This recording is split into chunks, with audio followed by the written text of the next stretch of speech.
Okay, city clerk report.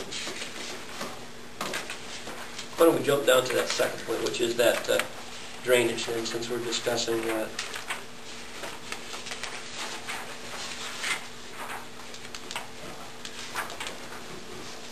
We knew that the water stands in these middle areas on that trail. Pictures are on page 20.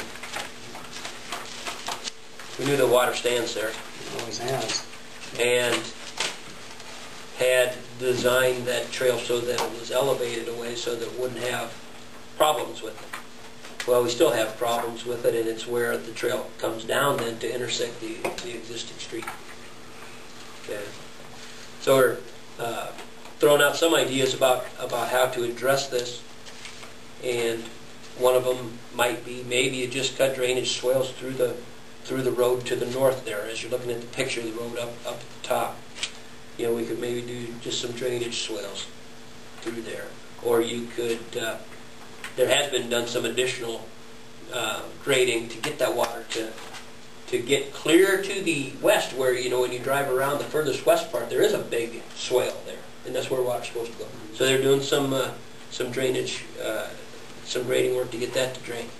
But the other thing that's been talked about is on page 21, and that's a schematic about actually putting in some tile to drain that area.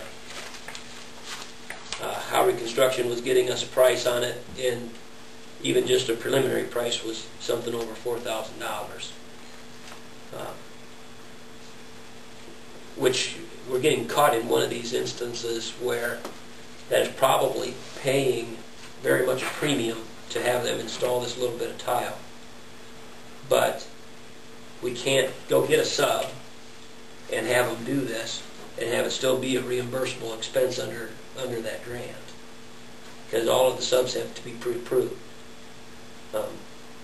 So if we would want to do this and use a different contractor, and we could do that, it just wouldn't be an eligible grant expense. How much do you figure they're overcharging us if that's what you're saying? How much do you think maybe that? Twice. Yeah.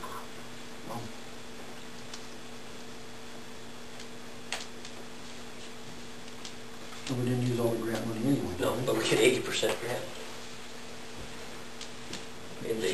So in other words, we're going to save 70%.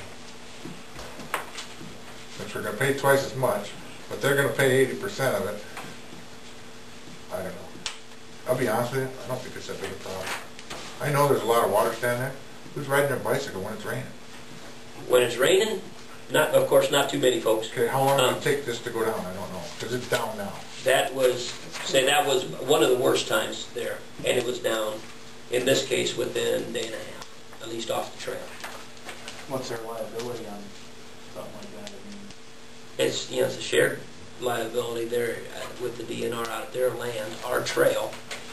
So if we would allow a condition to continue to exist, I mean, we could potentially be liable as being negligent. I'd probably fall in the mud. Is that what you're thinking? The other thing that was discussed with Lon, and you can see it more on the bottom picture. If you go about 4 panels back, is actually where the high point is. Take out those panels, raise it up so that right here's the low point. You see, if it actually just meets the road at the low point, it probably addresses a lot of that concern too. So there's some different options that aren't that costly, but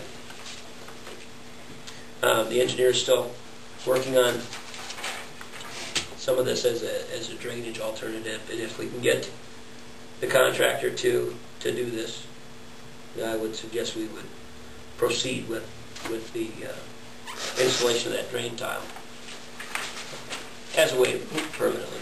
Maybe that Boy Scout can build a bigger bridge. Yeah. Yeah. Is this the engineer that's been missing in action since we started? This is a different one from the firm designing that. That's good. The first one had the issues. So anyway, that's just an FYI for you. I'll certainly bring that back when we have more information.